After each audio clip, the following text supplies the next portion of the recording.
All right, World Wide Web, another super amazing edition of Sports and Tacos coming at you. All right, ladies and gentlemen in TV land, YouTube, Sports and Tacos, Mondays, Thursdays, and Sunday Fun Day. Come join us, YouTube, Sports and Tacos.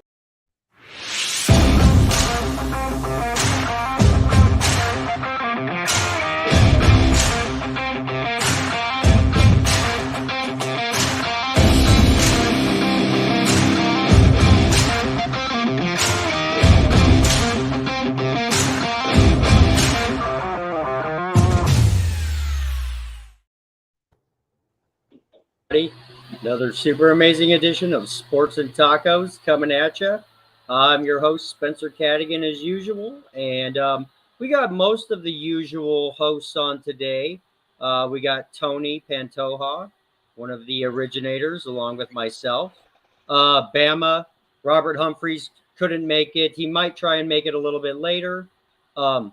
We are the three original co-hosts of Sports and Tacos.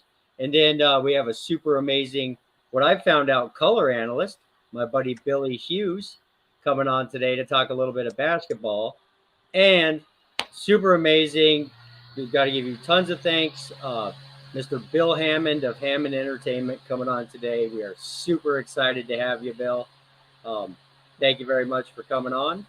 And this is the show today. It's kind of the dog days of summer. Training camp just started.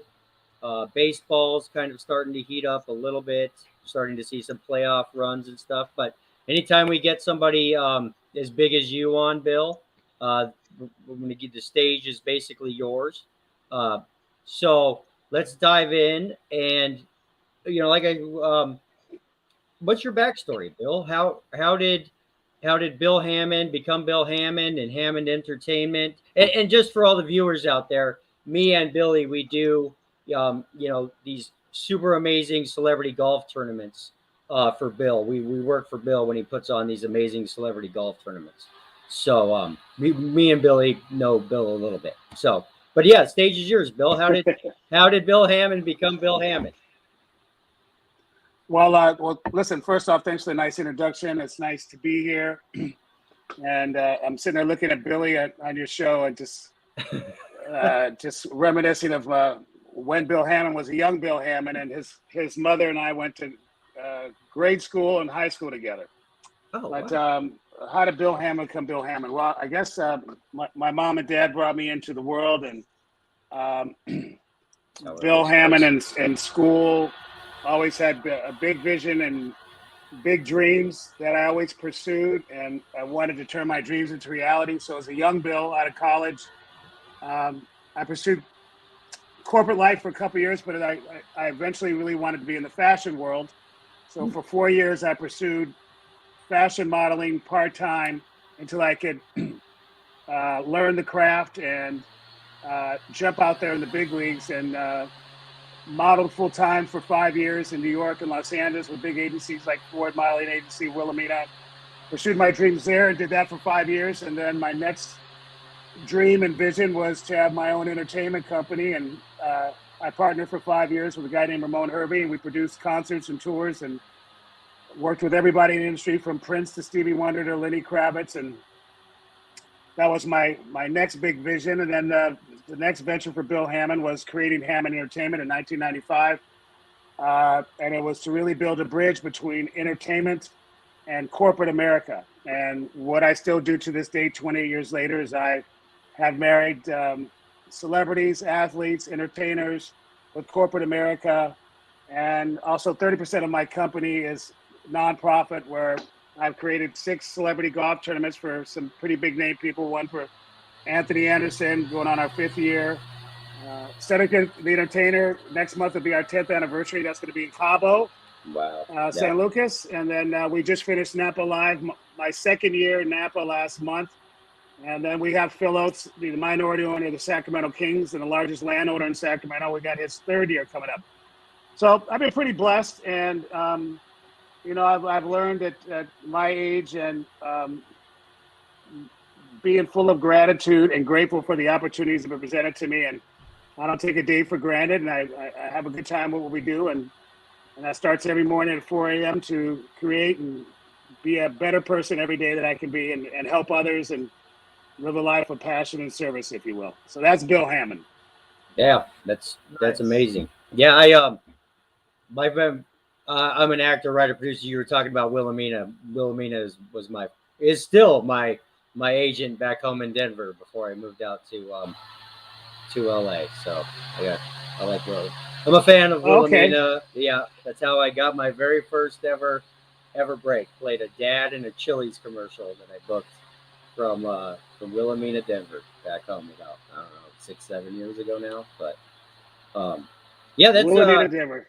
Yeah, Wilhelmina, Denver. Yep, it's man. I still get auditions and stuff with them. I love Wilhelmina. So they gave me my first shot. So when you were doing R&B live, so was that was just concerts that you guys were putting on? Because I was kind of wondering about R&B live, like what it exactly was. You guys that you hooked up with?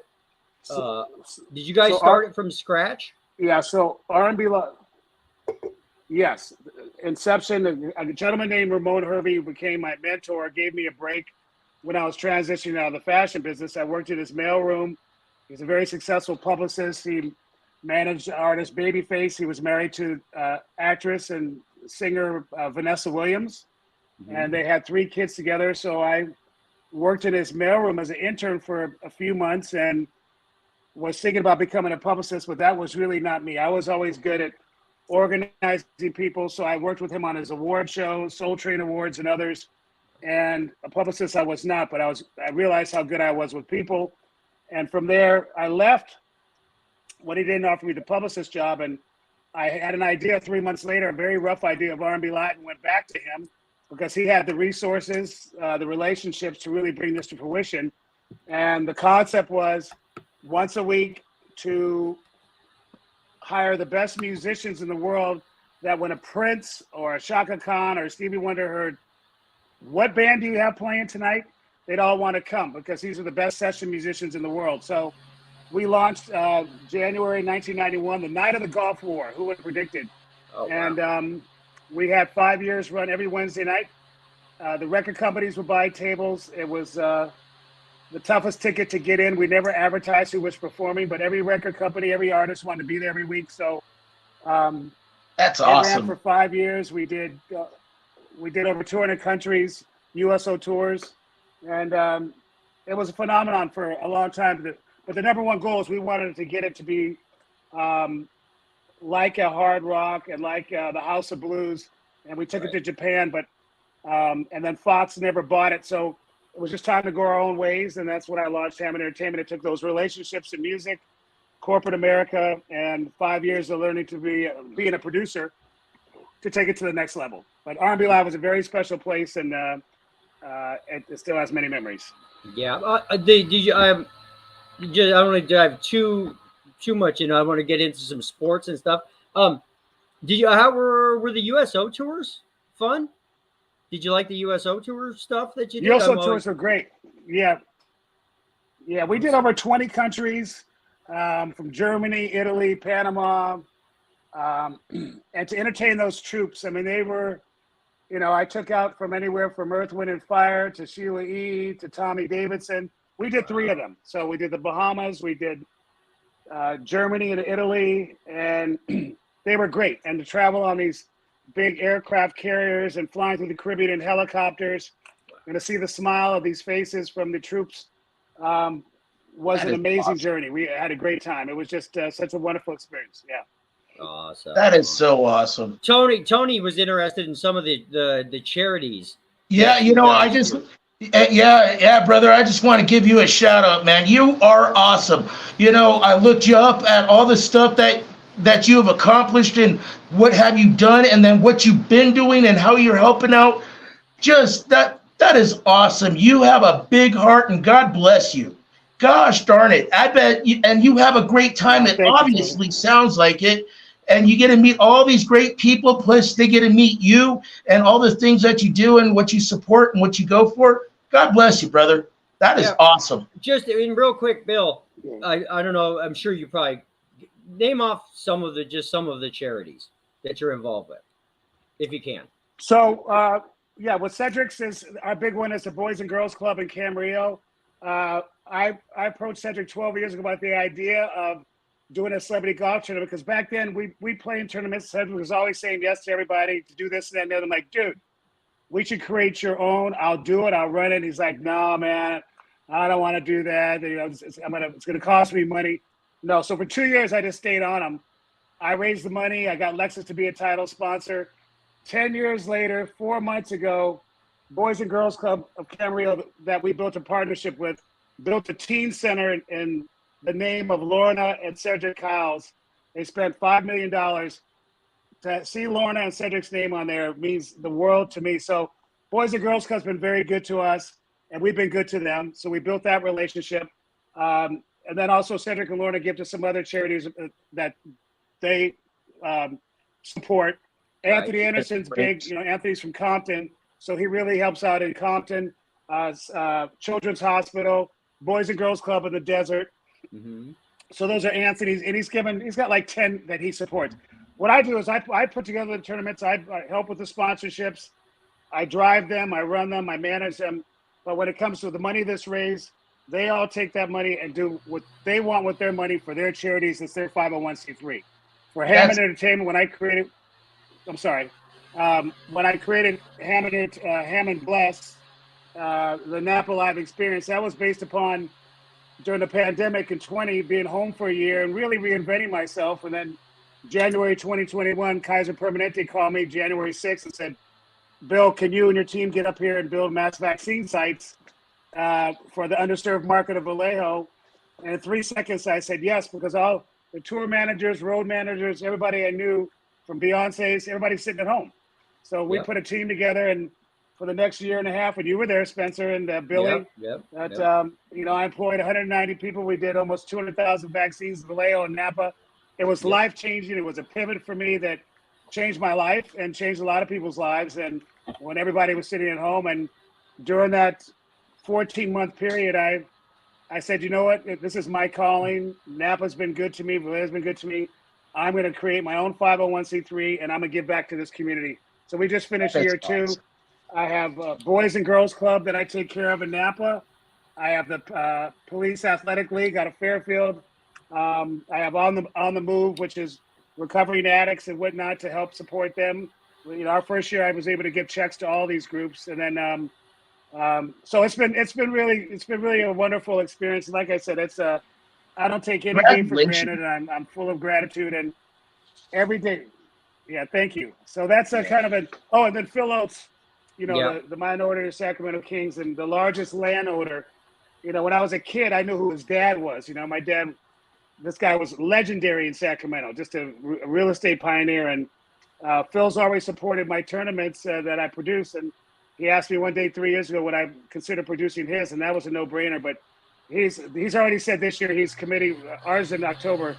We've already got 500,000 raised that he's going to give out to different charities. So it's been really wonderful in a lot of ways because aside from getting these great athletes and great people together, everybody's giving back. Everybody's helping one another. And what I've seen over the course of 10 years since Cedric's, you know, you're putting all different races, walks of life, wealthy, middle income, but now people are doing business together. They're playing golf together. They're understanding one another's cultures, and they're giving back to the community. And that's nothing's more important than that, I think. So, it's great.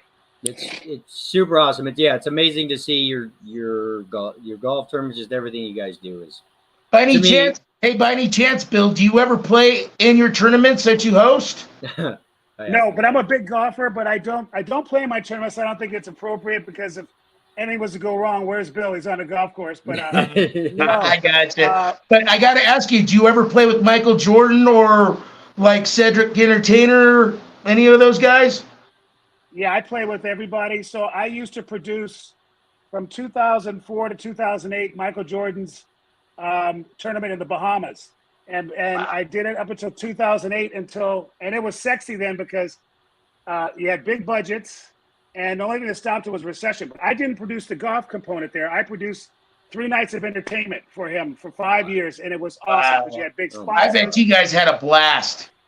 Had a blast. And do I play with Michael? Yes, but I always play 5 or 6 foursomes back because the dudes that play in his foursome or the one right behind him, there's a whole lot of betting going on, and I don't got that kind of money. And they're really I don't competitive. know He's a nothing. great, yeah, no, it's just very competitive and fun. But those guys are Next level. That's tenacious on the awesome. golf I love course. hearing that.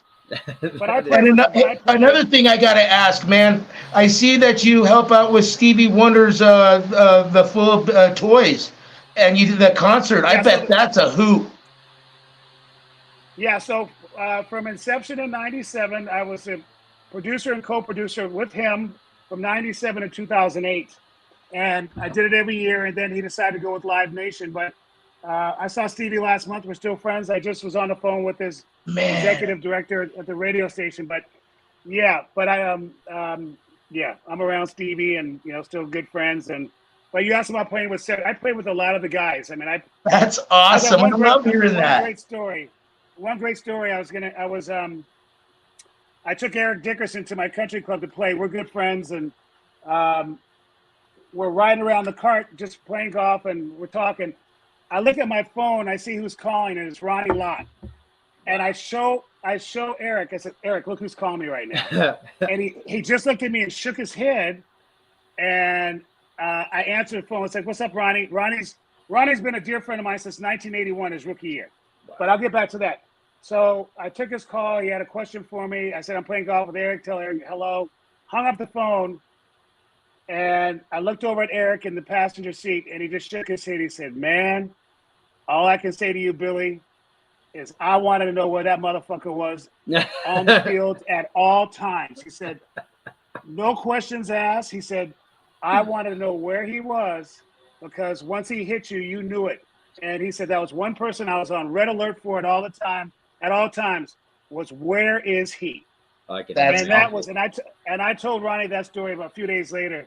But those are kind of stories that I really have to share with these old school cats that played ball like those guys did.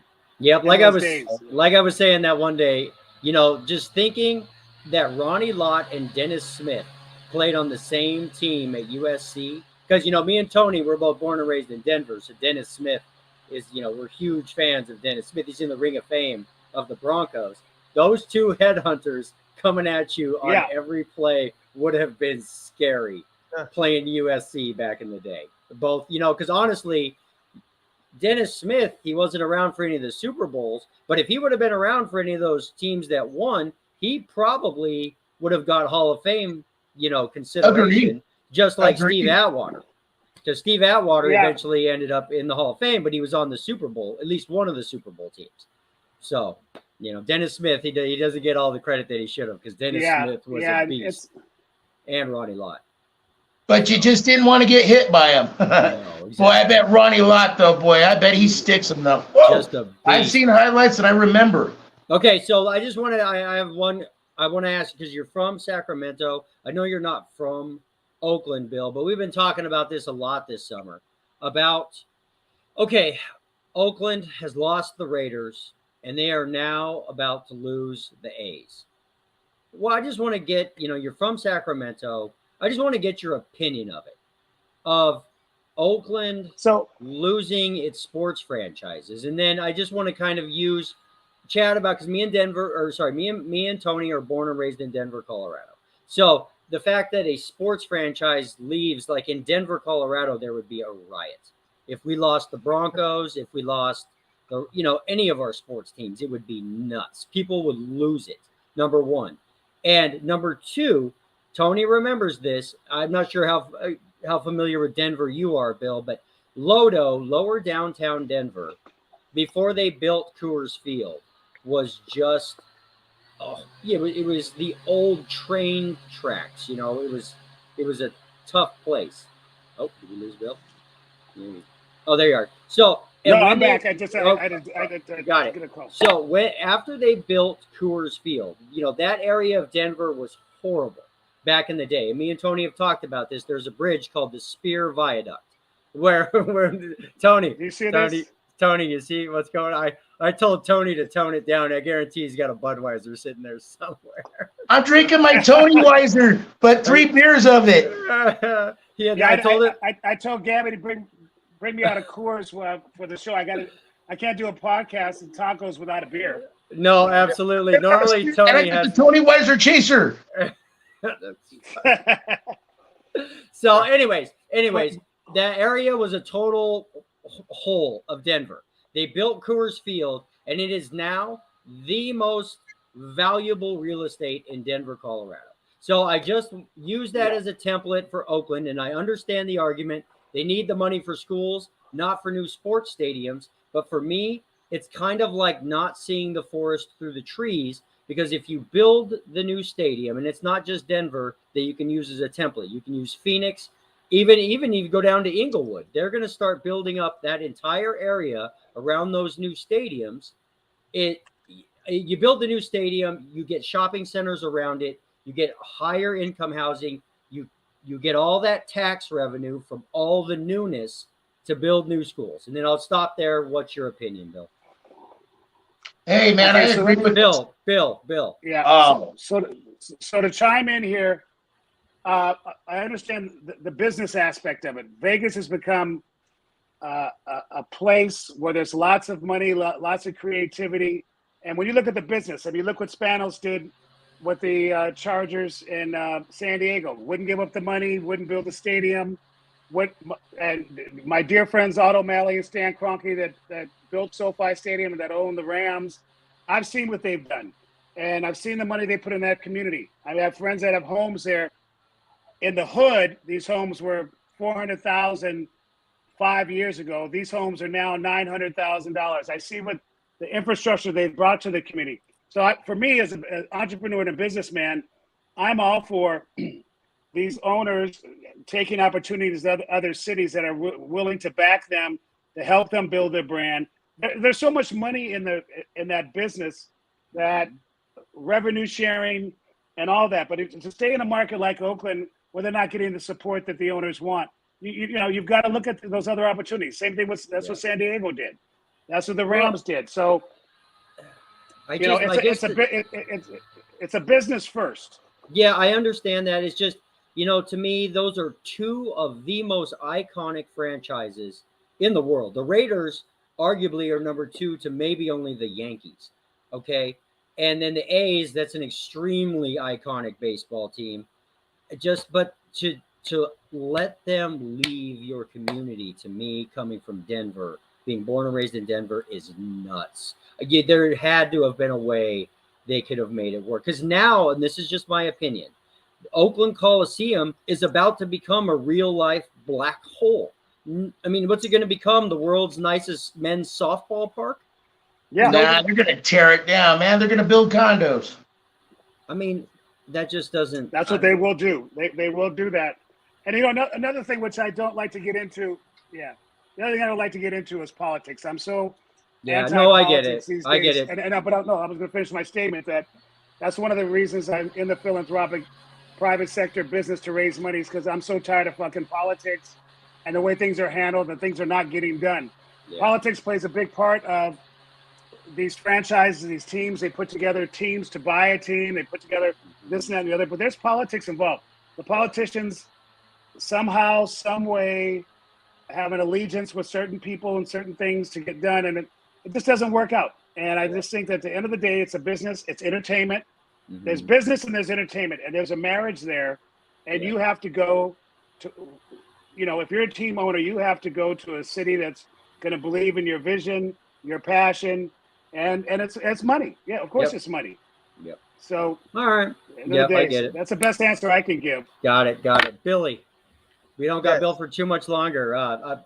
Billy wants to chat a little Sacramento Kings in the season that's coming up, Bill, because they are on the rise. They are a team on the rise in the NBA. Yeah, they're the new NBA League Pass team. Very exciting. I think we're the fastest team in the NBA, and we have lots of youth. So, Bill, I just had a couple questions for you about the Kings.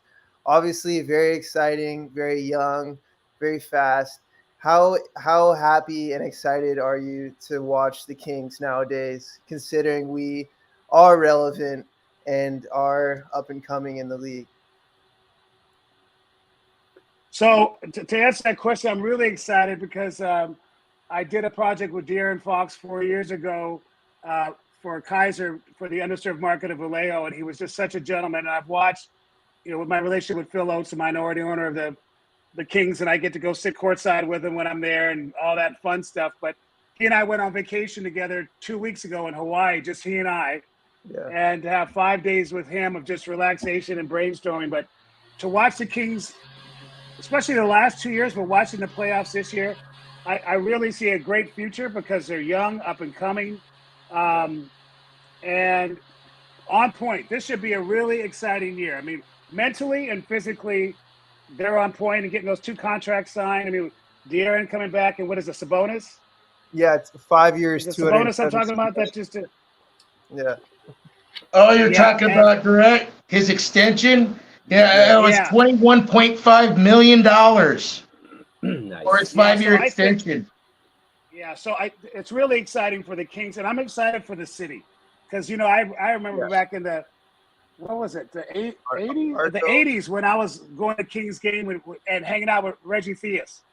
So it goes way back watching them lose for so many years. But I'm excited for Sacramento. I'm excited for the Kings and excited to be a part of it. Yeah, and I think Keegan Murray, man. That Keegan Murray. Yeah, he's good. Yeah. I think we have the most loyal and best fan base in the league, the Sacramento Kings. And we've stuck through it thick and thin, that was Sorry, I was just clearly apparent during the playoffs. I was just saying that was so exciting watching the playoffs and the Kings home games, man. I was like, edge of my seat here at home going, whoa. Yeah. So, I still think he could have beat the Warriors. Yeah, I think he could have beat the Warriors. Something pretty special in Game 7. So. Well, and me and Tony being, born and raised in Denver, dreams do come true, baby.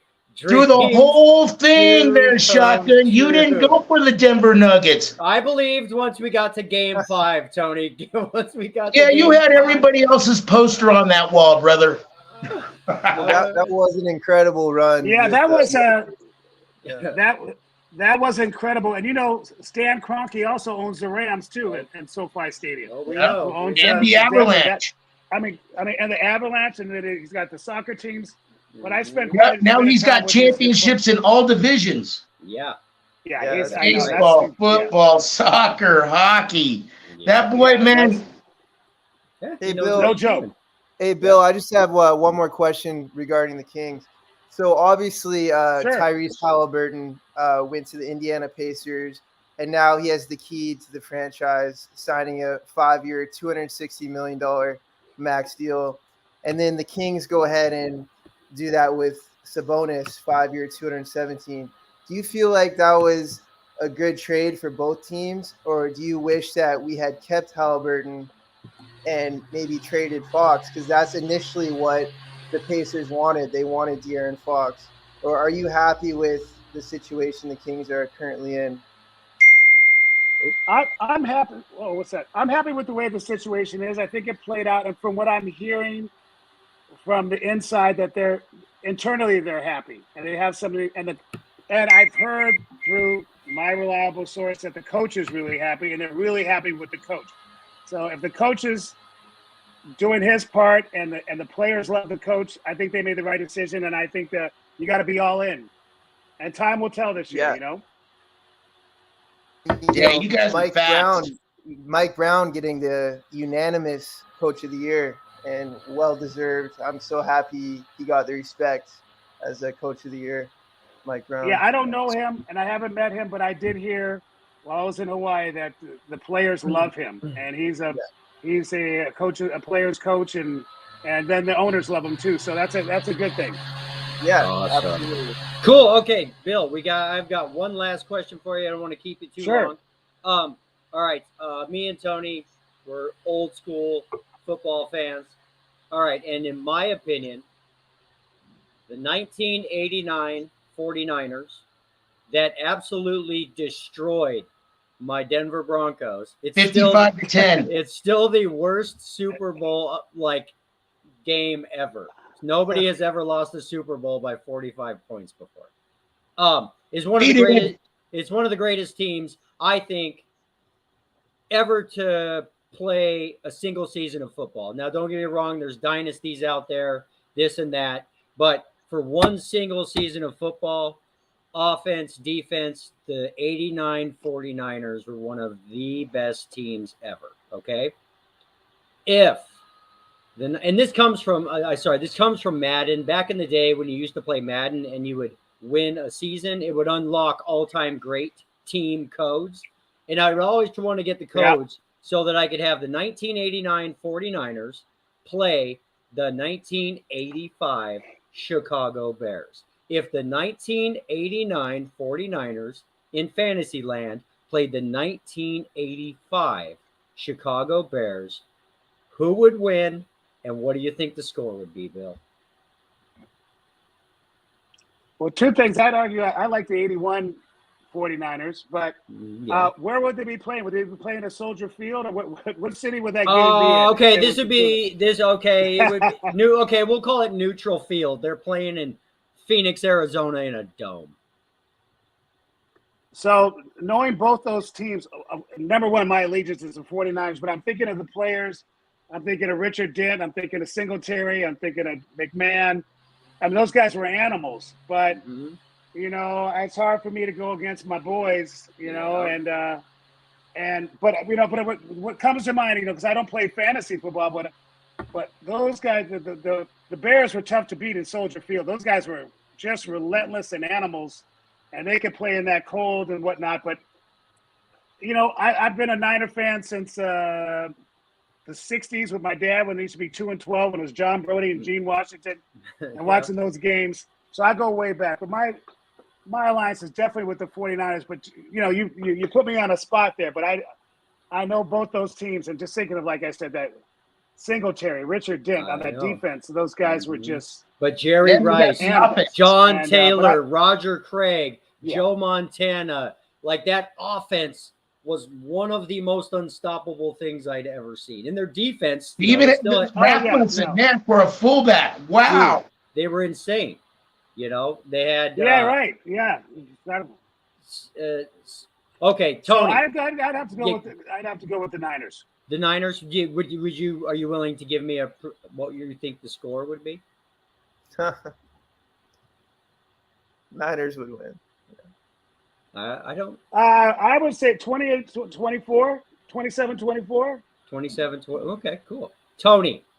See, I like Bill's thinking on that, but as a betting man that I am, I would take the under, and I'm sure the under would probably be under 42 or under 52. But at the same time, I would say it would be a 21-17 because I feel defense, which Chicago had, was awesome, just like how Bill was saying. He named off some great players, but at the same time, you got to name off some great players on offense too. Oh my gosh, Willie Gold. They had McMahon. Walter Payton. You had Sweetness. You had Walter Payton.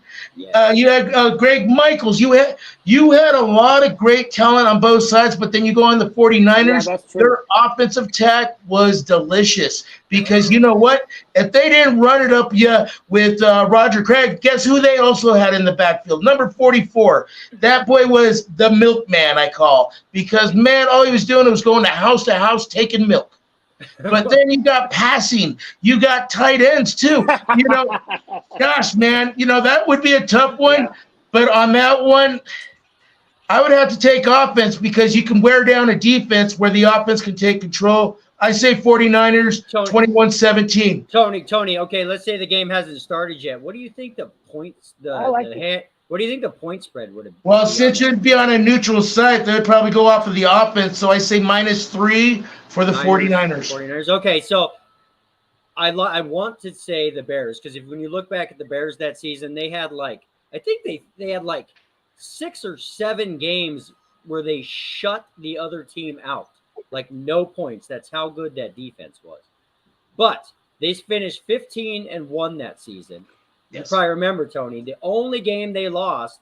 Yep. was when Say they it. played Say it, baby. Say the it. Miami Dolphins and Dan Marino, and the only offense in that compared to like the 49ers. So when they had to play a team that had just a next level offense, they got beat that season. So I think it would be something crazy. I think it would be like 20. Tony's probably right. 20-17, 49ers. And Joe, I got to go with Joe Montana. At the end of the day, Hey, man. I always go with Between the great 80s and 90s, he had that. He owned the 80s and 90s. Yeah, Early. well, I agree. and people, like, don't get me wrong, Tom Brady is the GOAT, but Joe Montana never lost a Super Bowl. 4-0, perfect in the big. And you know what was sad about the 1985 win? Over the Patriots. Hey, no, I agree with you. Well, I think we're all on the same. Same page. Yeah, it was Sweetness didn't get to score a touchdown in the Super Bowl. Because who would ever thunk that they I would think go we're all on the back? same page for the 49ers.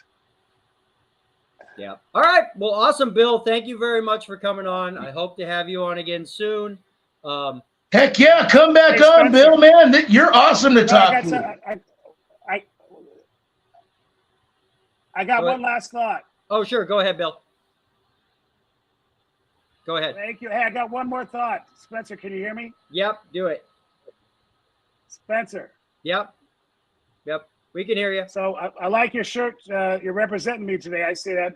Absolutely. But listen, I want to say, I went to junior college. He's from Sacramento with Gerald Wilhite. Oh, You remember Gerald way. Wilhite? Of course Number I know 47. Gerald Wilhite. Number Like, 47 always did the We went to backflips. junior college together. That's awesome. Wow. Well, like I said, He had a me and couple good Tony. years with you guys. Yes, he did. We're born It and was. raised in It was. Denver. I still remember on Monday Night Football against the Minnesota Vikings, he went for a jump. Usually when he always scores a touchdown, he does backflips. But then he got his ankle broke on live TV, and you got to see his leg look like that. Yep, I remember. Oh. Awesome, Bill. Thank you for coming on. All right, we're gonna take just a quick break, guys, and then we got Jason and What's up? oh, Bill back. Here we go. Yeah, Hold no, on one second. There you are. Cool. Yeah, I was saying that. Yeah, I went to junior college for 2 years with Gerald Wilhite at American River Junior College in Sacramento, and then I know he played for you guys for a couple years. He had a couple good years, right? Yep. Yeah, he was number 47 on our team. And on Monday Night Football against the Minnesota Vikings, man, we got to see something live that, last time we saw that was Joe Theismann getting nailed by Lawrence Taylor. But Gerald Wilhite went up in the air, and you got to see his leg do this. Oh, that's what. Well, I forgot about that. Oh, Yeah, my God. that was a sad moment. I was even eating dinner that night watching it, and then we couldn't eat anymore because it looked that bad. Yeah. Awesome. Yeah. Cool. Well, Yeah. thank you, Bill, for coming on. Hey, Bill, thanks for coming on. Hey, Mr. Hammond, come back on soon, brother. I would love to. We'll do it again. Thank you for having me. I appreciate you. Awesome, Bill. We'll talk to you Okay, soon. guys. Bye, Okay, Bill. bye-bye. Bye. Bye, Billy. All right, cool. We're gonna take a quick break, do some commercials, and then we'll dive into the second half of the show here. Thank you guys for being patient. And here we go. Back in probably 2 minutes.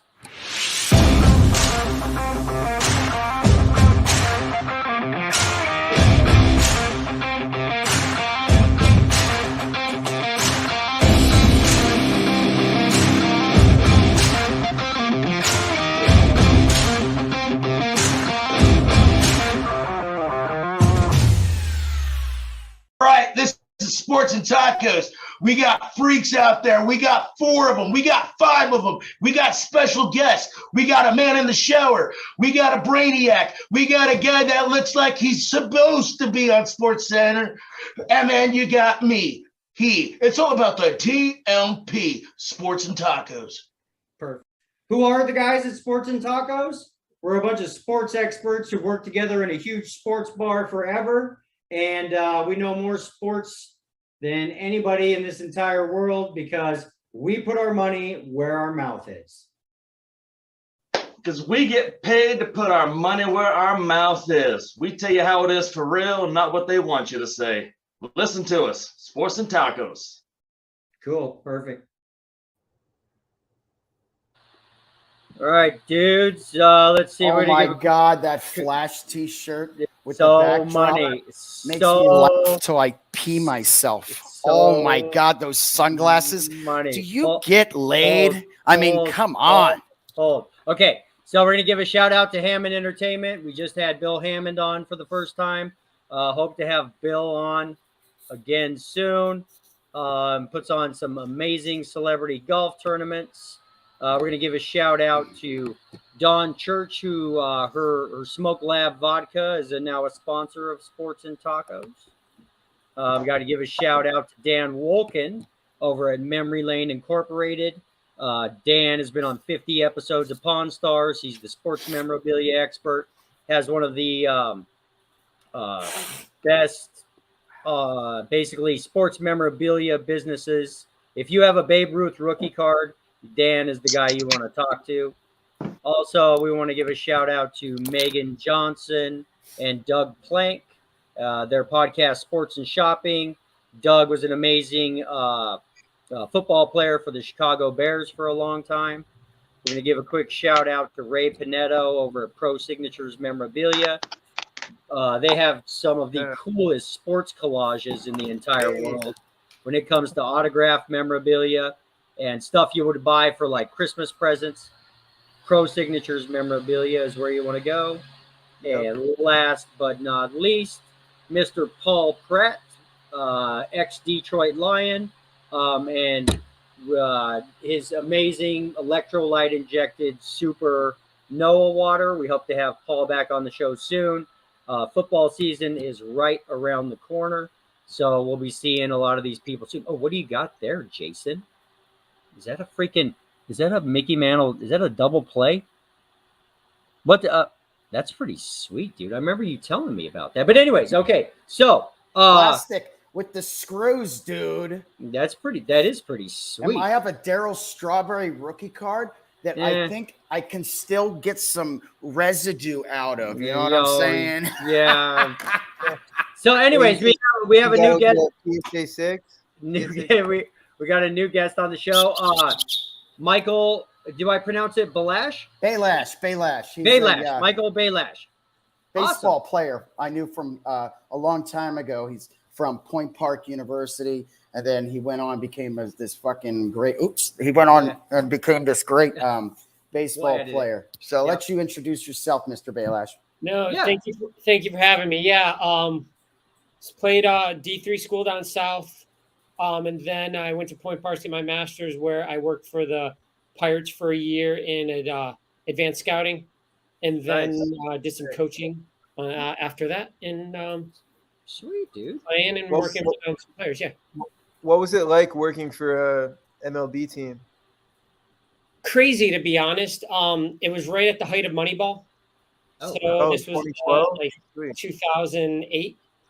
Okay. I did the winter meetings 3 years in a row, and every year it was more and more people, and it became crazier and crazier. It was tough. It was fun. This was before they were forced to pay interns as well. Right. So, they had people move from California to Pittsburgh all on their own dime, pay for their apartment and food and everything, just to be there. So it was crazy. So is Pittsburgh a crazy sports town? Because obviously you have the Pirates, the Penguins, and then the Steelers. What's their fan base like?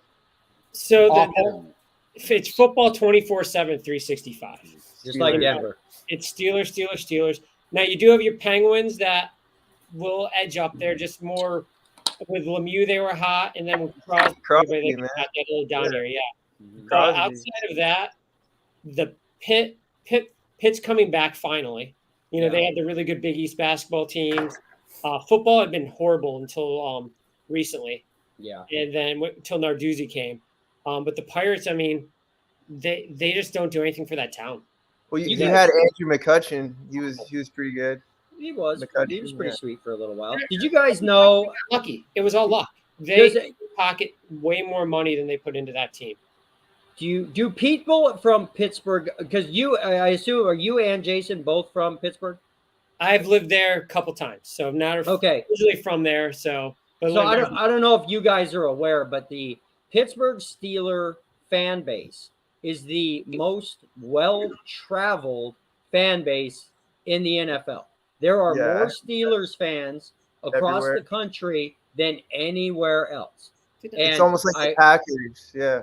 And what the story I've heard, okay, I was at the 2005 AFC Championship game when Jake the Snake Plummer got beat by Ben Roethlisberger at Mile High. Second year man. Yeah, I was wondering why in the F was there so many what were so many Steelers fans doing at Mile High Stadium? And I asked a fan, I was like, and not only that, but a couple of my buddies were wasted and they hit some chick in the face with a snowball and there was almost a brawl. So anyways, but through all of this, I asked, hey, why is like half the stadium full of Steelers fans? And one of them told me it's because when the steel industry collapsed back in the early 80s, people from Pittsburgh scattered all over America to go find work. But they, obviously are going to stay Steelers fans the rest of their life because it's nuts to me. Like our old like hometown bar in Westminster, Colorado was a freaking Steelers bar. And I was like, why is Hofbrau a Steelers bar in the middle of Denver, Colorado? Because the guy was from Pittsburgh. So just so you guys know.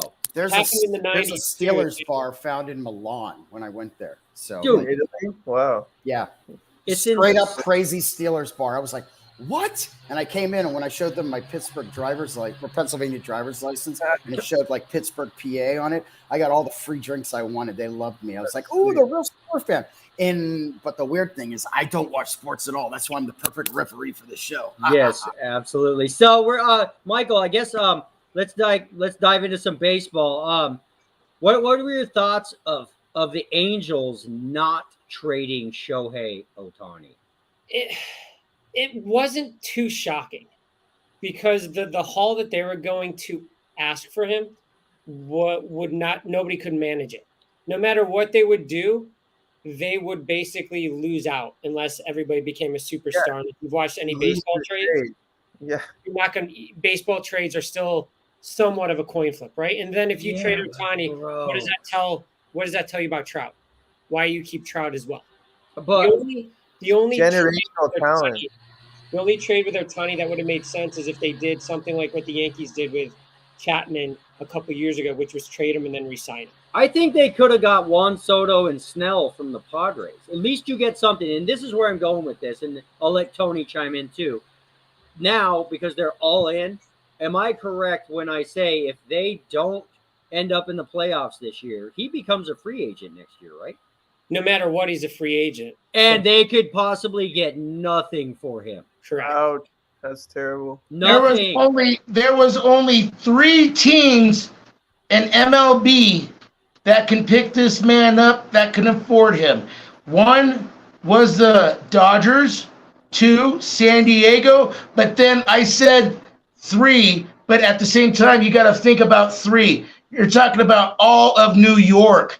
The Mets have a lot of money to go ahead and spend, but they already got one. They got rid of one of their star pitchers, Scherzer. But at the same time, they still have Verlander, and they have a couple hurt people, but they still have prospects. They ended up being sellers instead of buyers. Yeah, but I don't think the Mets are going to look at them. But you know who I do think, and this is kind of funny. I think the Yankees might open up their wallet just a little bit. And they might get rid of their top prospects, which, you know what, they are in playoff contention. That's the point. They are in playoff contention. Don't get me wrong. Tony, that's the point. Nobody has to give up anything for him. Yeah, but at the same time, think about it. If they did, and Judge coming back and already hitting a home run, very delicious. But now, since the ending of the season's coming to appear, they're thinking the Angels are going to get help. And I don't see it, but so I think he's going to be going to, I say the Dodgers. What about Boston? So he's Boston won't do it. No, he wants to go on a team that he knows that's going to be a contention for World Series. Where unfortunately, I don't see the Mets getting, having the opportunity, even though they have the bankroll, and now they're getting rid of our pitchers, and they also have hurt pitchers. But San Diego, no. So San Diego, Snell or Soto wouldn't work in a trade because they'd both be free agent next year anyways. I'm pretty sure. Exactly. They're already going to be selling out, and guess what? They might actually be going to the team where Ohtani's going to be going. The Angels aren't going to take on 2 expiring contracts for Ohtani. They're going to want somebody young and cheap because Ohtani is on – I forget what the minimum with the Japanese rules are, but he's on like under $1 million a year contract this year. So literally every single team is technically in on him. Every single team can afford him because it's till the end of the next year, which would be $600 million. At the beginning of next season, I see him as a $500 million man. You got 2 trades, pitcher and hitter. So let's do this. Let's do over-under in the offseason because I don't agree with the Angels. I think it's wishful thinking. You got to get something for that talent if you know you're probably going to lose him. But let's do this. Putting butts in the seat, Spencer. They're expecting. Yeah, it's wishful thinking. They're expecting it. So instead of trading Babe Ruth, they're going to get nothing for him. That's what they just did. So here's the question, though. What happens? What if they, let's say they make the playoffs, they lose first round, right? As we know, watching last year, the Phillies were barely making it into it. They were awful. They fired their manager. They were, I think, 500 at the All-Star break, and they make the playoffs and run, which I actually hate the new playoffs, to be honest. I get it. That's a different story. But if they make it and they lose, they still have a better chance to re-sign Ohtani because they've put together a team and made the playoffs. Maybe. They haven't sold because if not, why would you not go with the Dodgers if they're offering the same amount? Okay, well, here's my question then. What would end up – you're not going to be able to, keep Trout and sign Ohtani. Trout signed long-term. How are you going to – another? So that's where I was going with this is – he's still running. Put it over-under. Let's set the number at $651 million. Oh, that's a good one. I was going to – 651. Price is right. Over or under? What are you thinking, Michael? I'm going slightly under. Okay, I think I'm going about – my gut is like 630. Tony. I agree with my man right there, man. I say just a little bit under because if you think about it, he's 2 players in one. You got a batter that how many home runs does he have right now? He's 30 plus. How many RBIs? Many. And how many wins? How many strikeouts? He's a 2-person person. Yeah. So you think about 225. I think he's going to get about 550 million. It'll be more than that. It'll be like 100 million more. With incentives and bonuses. No. So here's one thing I'll throw out there, though. He does have an injury history. No. He's had 2 years where he's missed significant time. Yeah. So, and especially with his arm, so that could be. And 2, it will be very interesting how the weak free agent market turns out, right? If you watch this year, there's a really weird market where they had so many shortstops and the money was not thrown out there for everybody. Remember, Korea was struggling to find a suitor. So you wonder with a weak market and everybody being in, is it going to actually lower the price because when you compare him to other players, they're going to be on a much lower tier versus if you had him and like Judge next to each other. I mean, Soto being out there will help, but usually when somebody sets the market because he's not going to be the first to sign, and everything goes after that. So that will be the more intriguing side, which is how the market's set for him, because it could be if Soto signs $500 million, then you're looking at probably $700 for Ohtani. That's insane, bro. $700 million. I'm sorry, but I do agree with what you're saying on that, brother. I just don't see it, man. I don't see Soto getting that big of a paycheck where he's not going to stay all those years because he's going to have a written thing in that contract where if I'm not happy, I can leave at a certain amount of time of that contract. That's the point. I agree. I don't think Soto will get that, but we've seen some crazy contracts being thrown out there. So I was just using him as an example, or even Snell. If Snell gets $300 million, Ohtani's as a pitcher would be worth over that. So it's going to be how the market's going to be set with some of those players to see what Ohtani gets. Billy. Yes. What's your over or under $651 million? It's definitely under. It's around the 6 mark. I was gonna. Yeah, 6. Okay. Referee Jason. I know you don't know anything about what we're talking about, probably. Over or under 651 million? Oh, sorry, I was on OnlyFans. Let's see Okay, here. so we have an OnlyFans model, and she's Heck yeah, brother! but she's really multi-talented. Okay, so she's gonna get the biggest contract in OnlyFans history, and if they say it's gonna be between 600 and 700 million dollars, so we're setting the over/under number at 651 million. Over. Or oh yeah, I think Jason's right. It's going Over. over. Yeah. So okay, next topic. Max Scherzer is a Over. Ranger. So all of a sudden, dude, the Rangers are sick. Your thoughts, anybody? Well, you also forgot they picked up Jordan Montgomery from the Cardinals, which is another studly addition to that as a solid. They're going for broke. Well, they went for broke 2 years ago when They they signed Seager and Simeon, and they were awful. They were horrible. So they already have the money invested. So you're exactly right. They're going for broke. I think it's the right move. The Astros look like they have issues, and they do. And we all know the Angels. Seattle was a fluke last year.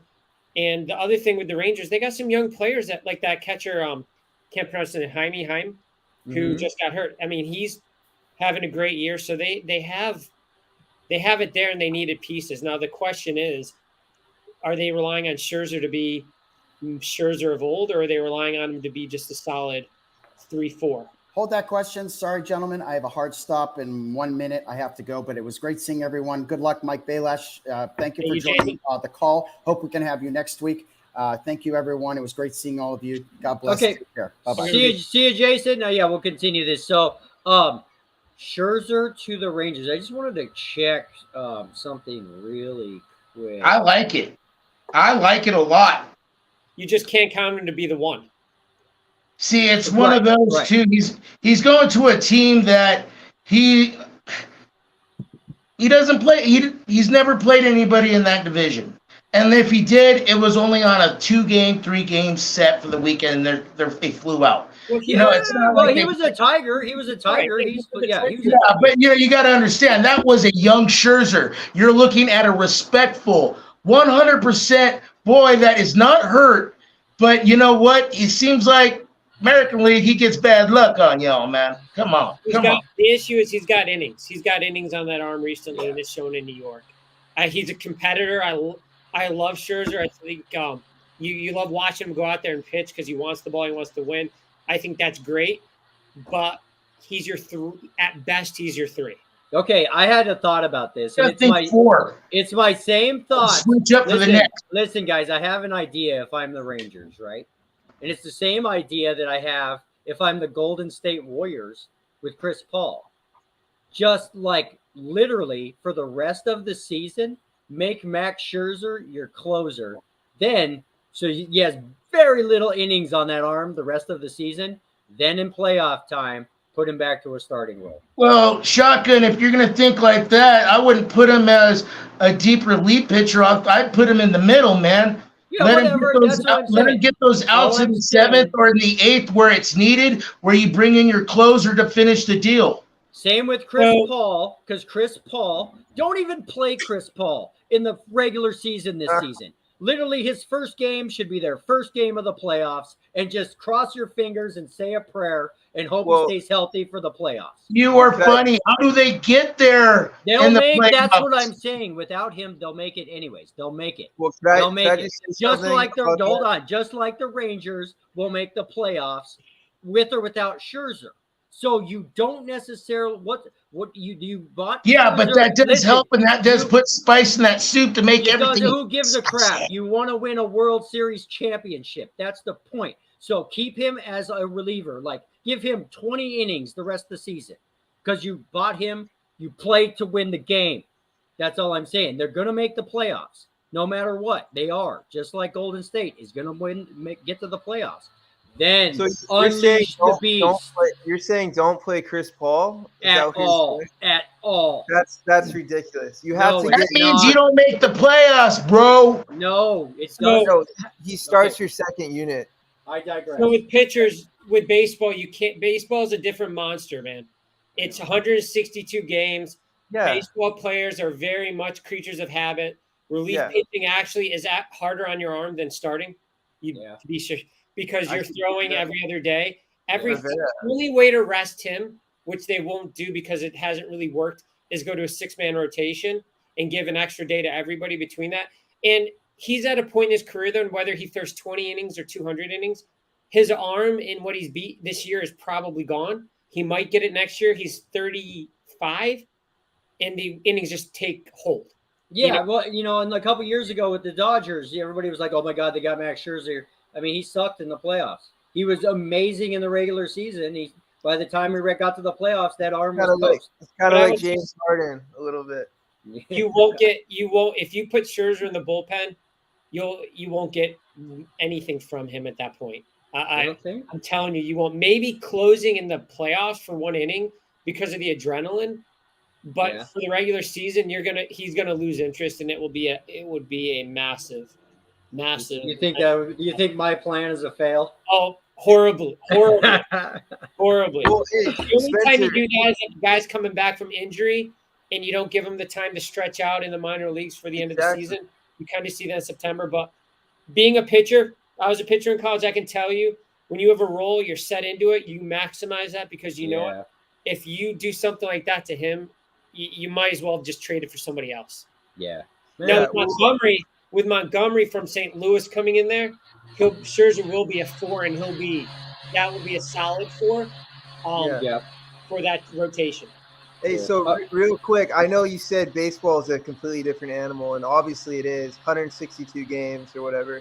But Spencer, just going off kind of what you were saying with the Chris Paul thing, it's like I heard Coach Ty Lue for the Clippers say we got to get Paul George and Kawhi Leonard on the court regularly in the regular season and take the regular season more seriously, rather than all this load management and not playing them in all these games. Well, And hey, if Billy. they get to the playoffs, they're not accumulated. They're not going to do well. Not clicking. Not- Yeah. Baseball's going that way too. Yeah. Why do you think the Denver Nuggets? There's a perfect example. Nobody got hurt this year. Nobody got hurt. And guess what happens? We actually won a world championship. And you know what happened? Because we played them on the field. When it was time to sit them, we let them rest. But when they were playing, they were all playing together. It was perfect. Yeah, no, Hey, it's Billy, what are your thoughts? I want to get, then we'll finish. Well, actually, I'll make this my last question. So, Mike, what is your thoughts? We were talking about this last week of how amazingly good the AL East is. I mean, do you realize the Yankees are in last place and would be first place in the AL Central? It's insane. I'm a Yankee fan, and it's yeah, I see it. So yeah, How is it? How do you have? I assume you're a lifelong baseball fan. Have you ever seen a division this good? I can never remember seeing a division that is this competitive, not top to bottom. Well, it's insane. It's insane. I think I'll actually throw it this way though. For what's playing now, it's insane. But the quality top to bottom is not what it used to be 10, 20 years ago. The quality of baseball is bad. You have teams I don't want to say tanking, but you look at the roster of teams that are throwing out there, like Cleveland's payroll is extremely down. The Pirates is extremely down. Oakland I don't even know if Oakland's over 60 million. I mean, Cincinnati's playing well, which is great, but I think the 5th highest player is Ken Griffey Jr. still. I'm thinking about freaking throwing a little something on the Cincinnati Reds to win it all. Might as well. I think you passed that point. I think you have to do it in the beginning of the season. That's true, but I bet there's still. I bet you could still get like 30-1 on that. No. Yes, you could. I'll look it up right now. $5 down. See what happens. But it's crazy to see that. But then it also shows you the game. The game's not quality what it used to be, and it's all about streaks. You look at Tampa Bay at the end of May. Everybody talked about Tampa Bay breaking records, being the best team. And I said I looked at their numbers and I looked at historically what guys had done. I even saw them in a game, and I go, they're good. I'm not going to say they're not good, but they weren't impressive. They weren't. And now all of a sudden they came back to earth. So. Yeah, it doesn't surprise me that you have a division where every team is spent, or you have Baltimore that was primed for a breakout with the players they had. And the AL Central has always been bad. I mean, if you go over the last 5 years, they've been bad. So it just shows you that the parity isn't really doing that much for the game, because now you have the West and the East in the AL being so good. And even in the NL, the Central Division on both segments are not good baseball. Do you think, and they've talked about this for years, at some point we need a salary cap, a hard salary cap in baseball? I've had some family, my in-laws, and we've had some discussions about this. Okay, and this is, I'm going to leave it like this, and because I've played fantasy football my entire life, and if you've ever been at an auction draft, okay, where, you know, basically, I mean, it would be like playing fantasy football and every dude in the league is a regular Joe Blow and one guy's a millionaire. Okay, so I'll put it this way. What sport do you think has the most parity out of all other major sports? It's got to be hockey. Yes. Did you know baseball and football are almost exactly the same? And NBA has less. So salary cap does not do anything to competitiveness. If anything, what it does is it hurts in baseball, especially the way the draft is set up. It hurts the teams willing to spend. Like you look at the Yankees. Being a Yankee fan, I know them the best. Right. If they go out and sign people, they lose draft picks. If they sign international players and go over the thing, they lose it the next year. Right. If you put a cap, they're one bad contract away from being stuck in mediocrity for a couple of years. Because you look at the Steelers, you look at the Penguins, for two other examples. Yeah. They're good every year, but they can't get to that championship level because of those caps. They have to pay to keep their players, but then they don't get good draft picks. Yeah. So salary cap really doesn't add to parity. But my issue with not having a cap is there should be a basement. I think it's ridiculous what Oakland does. Yeah. I think it's ridiculous. We just had Bill Hammond on. We were talking about how the A's are just Las Vegas A's. It's ridiculous, dude. I mean, that's just a disappointment with the A's. You know, I'm sorry for that part of California. Now, Oakland, man, I understand real estate, everything, but you're taking about history. You're taking love from your fans that loved them ever since they were itty bitty. Their parents were itty bitty. Their grandparents were itty bitty. You're taking out memories, history, Hall of Famers, historic legends in football, in NFL. What happens if they take away their basketball? Oh my gosh! They already did. That'll never. Yeah. They already did. They went to. They took it across the bay. Okay, now I'm going to finish with this, Billy. Have you heard about this? Is in regards to basketball and the giving load management. Have you heard that they're thinking about implementing? Basically, you cannot win any awards unless you have played in a minimum of 65 games. I think that's great. It gives players like De'Aaron Fox or, you know, because it's starting to piss fans off. It has to do with the fans. Imagine if you're a family of four and freaking Golden State's coming to town tonight and you're in Denver. You went and spent $500 on tickets. Yeah, you're going to spend another. You're going to spend another $200 on beers and sodas, and then all of a sudden, Steph Curry and all the stars are sitting.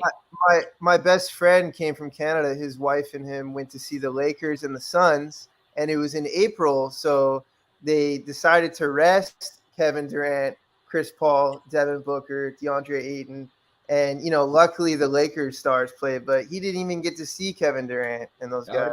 I'd be pissed. And, you know, at that point, you know, you don't want to start biting the hand that feeds, essentially. Kobe said, yeah, but when they make all that money, come on.